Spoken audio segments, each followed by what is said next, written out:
सत्य परेशान हो सकता है पर पराजित नहीं। जो सत्य के रास्ते होते हैं वो बहुत कठिन होते हैं, पर अंत में जीत उसकी ही होती है, ऐसा सारे लोग बोलते हैं। तो आज हम जानते हैं क्या यह सच में सही है।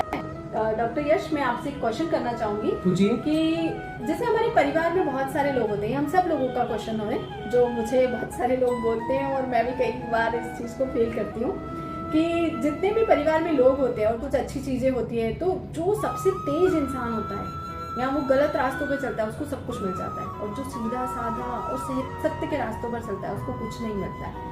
ऐसा ही हमारी प्रोफेशनल लाइफ में भी होता है कि जब हम ऑफिस में काम कर रहे होते हैं तो जो लोग पॉलिटिक्स खेलते हैं उनको सब कुछ मिलता जाता है, वो आगे उन्नति करते जाते हैं। बट जो सीधा सच्चा सरल व्यक्ति होता है, अपने ऑफिस और अपनी चीज़ों के लिए सोचता है, वो हमेशा लास्ट में अकेला ही रहता है और वो सारी चीज़ें चलती रहती है। और कई बार उसके मन में ऐसा आता है कि उसको सारी चीज़ों को छोड़ के उस पॉलिटिक्स की तरफ चले जाना। क्वेश्चन में क्या करना चाहिए, उसको सत्य के रास्ते पे चलना चाहिए या फिर पॉलिटिक्स को पकड़ लेना चाहिए? आप गुंजन, ये जनरली मैंने देखा है, लोग कहते हैं कि सर किया मैंने था पर क्रेडिट कोई और ले गया। ऐसे में बहुत बार मन में सवाल आता है कि क्या हम भी गलत रास्ता अपना लें? हाँ। क्या हम भी शॉर्टकट ले लें ताकि हम सफल हो जाएं? तो मैं एक बात बोलना चाहूंगा कि जो सफलता पे लोग हैं, अगर जिन लोगों ने भी ली है ये शॉर्टकट अपनाकर या गलत रास्ता अपनाकर, वो बहुत थोड़ी होती है, बहुत छोटी होती है। और जो जैसा गुंजन मैम ने अभी थोड़ी देर पहले कहा, जीत तो आखिर में सत्य की होती है। चलो मैं आपको एक रेफरेंस से बताता हूँ। एक रेफरेंस लेते हैं हम भगवत गीता का।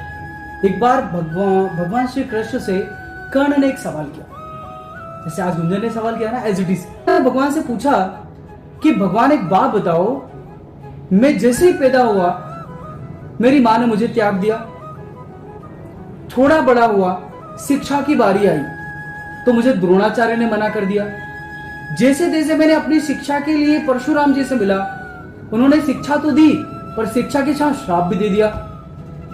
फिर जब थोड़ा बड़ा हुआ, मुझे लगा मैं राजपुत्र हूं, मुझे अपना हक मिलना चाहिए, अपने अधिकारों के लिए जब मैं लड़ने के लिए पहुंचा तो कौरवों की सभा में मुझे सूतपुत्र कहकर बहुत अपमानित किया गया।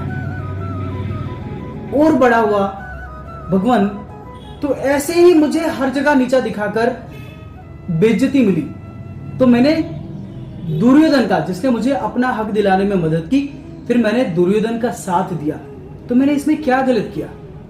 गुंजन, यही लोग भी पूछते होंगे। हाँ, वही भी यही बोलते हैं कि हम गलत हैं तो कैसे हैं और हम सही हैं, तो मतलब बड़ा कंफ्यूजन होता है कि कंफ्यूजन होता है पे चले या पॉलिटिक्स का सपोर्ट करें। तो जो जवाब भगवान श्री कृष्ण ने कर्ण को कहा, वही जवाब मैं आज आपको देने वाला। भगवान श्री कृष्ण ने कहा कि सुनो कर्ण, तुम जहां पैदा हुए तुम्हें मां ने छोड़ा अपनी जगह, लेकिन मैं जेल में पैदा हुआ। जेल में पैदा होते ही मुझे माँ बाप को छोड़ना पड़ा, मुझे कहीं और भेज दिया गया। मेरे मामा ने मुझे कितने ही बार मारने के लिए राक्षसों को भेजा। फिर जब थोड़ा बड़ा हुआ, शिक्षा मुझे बहुत लेट मिली। फिर मैं जिस लड़की से प्रेम करता था, राधा से, मैं उससे विवाह नहीं कर सका। मुझे तो अपना विवाह भी राजनीतिक और सामाजिक में समाज के हित के लिए करना पड़ा।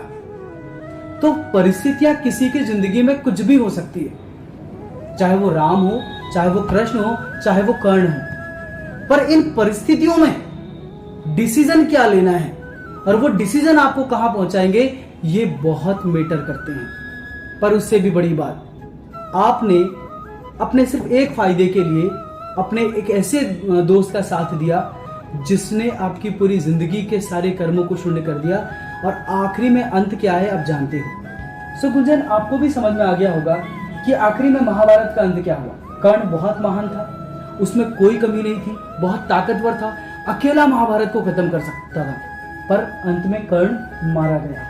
वहीं भगवान श्री कृष्ण ने कोई हथियार नहीं उठाया, सिर्फ शांति से अपना कर्म करते रहे, और नतीजा तुम जानती हो, आखिरी में उन्हीं की जीत हुई, उन्हीं के लोगों की जीत हुई। तो परेशान जरूर हुए, सत्य परेशान जरूर हुआ, लेकिन जीत सत्य की हुई। Wow, great. आज हमें डॉक्टर यश से बहुत अच्छा कुछ सीखने को मिला है। ऑलरेडी हम सब ने महाभारत देखी है, नहीं भी देखी हो तो देख लीजिए। और श्री कृष्णा जी के वचन हम सुनते रहते हैं और उन्होंने बहुत ही अच्छे तरीके से बताया कि कठिन परिस्थितियों में ही चरित्र का पता चलता है।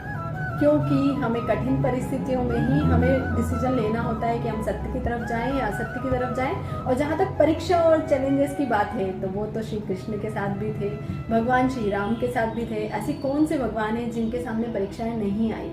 तो हम लोगों के सामने भी परीक्षाएं आती रहेंगी। हमें डिसाइड ये करना है कि हमारा चरित्र कैसा है। अगर हम पॉलिटिक्स और गलत लोगों के साथ मिलके कठिन परिस्थितियों में उनके साथ चले जाएंगे तो वो हमारा चरित्र कहलाएगा, ना कि जो हमारा नॉर्मल चरित्र था। तो आप डिसाइड करिए कि आप भी उन लोगों जैसे हैं या खुद के जैसे हैं। और अंत में सिर्फ मैं आपसे इतना ही करना चाहूंगी, जिंदगी के एग्जाम में नंबर नहीं मिलते हैं, जब आप लोगों के दिलों में जगह बना लो तो समझ लेना कि पास हो गए हो। वाह, वेरी गुड। और लास्ट में ये कि complainers not creators, creators not complainer. तो अगर आपको क्रिएटर्स बनना है, लाइफ में कुछ बहुत अच्छा करना है, तो अपने चैलेंजेस को एक्सेप्ट करके और अपने सत्य की राह पर चलते रहिए। जीत थोड़ी सी लेट हो सकती है बट जरूर होगी। और सारी चीजें हमारे सामने श्री कृष्णा जी क्लियर कर दिए। Thank you very much.